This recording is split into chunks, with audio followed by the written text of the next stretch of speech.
नमस्ते, मैं doctor Nishtha Lama, consultant gynaecologist, Nibra multi speciality hospital Chomu. आइए आज हम आपको मिलाते हैं हमारी एक पेशेंट हेमलता से।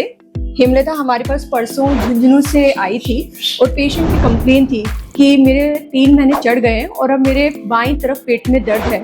पेशेंट जब यहाँ आई तो हमने उसकी यूएसजी करवाई और सोनोग्राफी में पता चला कि पेशेंट को एक्टोपिक प्रेगनेंसी है। एक्टोपिक प्रेगनेंसी होती है कि बच्चा बच्चेदानी में ना लग के ट्यूब में लग गया या कहीं और लग जाता है। और सबसे बड़ी बात ये है कि हेमलता को एक बहुत ही रेयर टाइप की एक्टोपिक प्रेगनेंसी थी, जिसे हम कॉर्नवल एक्टोपिक बोलते हैं, जो लगभग 10,000 प्रेगनेंसी में से सिर्फ एक को होती है।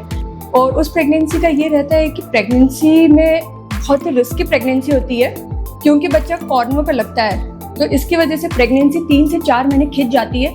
पेशेंट को पता तक नहीं चलता कि मेरी नॉर्मल प्रेगनेंसी है या मेरी एक्टोपिक प्रेगनेंसी है। और जब वो पेशेंट हमारे पास कई बार तो इस स्थिति में आता है कि पेशेंट एकदम शॉक में रहता है और उस टाइम पे पेशेंट का बचाना मुश्किल हो जाता है। मैं जब यहाँ पे आई तो मेरे 3 महीने चढ़े हुए थे और फिर हल्का सा पेट में दर्द हुआ। इस वजह से मैंने दिखाने के लिए आया तो फिर मैम ने बताया कि एक्टो प्रेगनेंसी है, इसमें सोनोग्राफी वगैरह करवाया। फिर उसके बाद मेरी ऑपरेशन कर दिया। आज मैं ठीक हूँ। ठीक है, आप बिल्कुल कंफर्टेबल हो? आपको कोई दिक्कत नहीं है ना? अभी कोई दिक्कत नहीं है।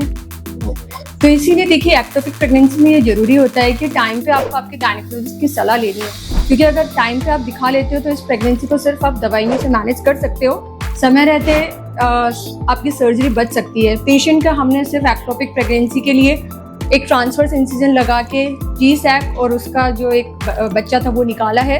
पेशेंट के ट्यूब, ओवरी सब कुछ वैसी की वैसी है ताकि फ्यूचर में बच्चा लगने में इसको कोई दिक्कत नहीं आए। Thank you.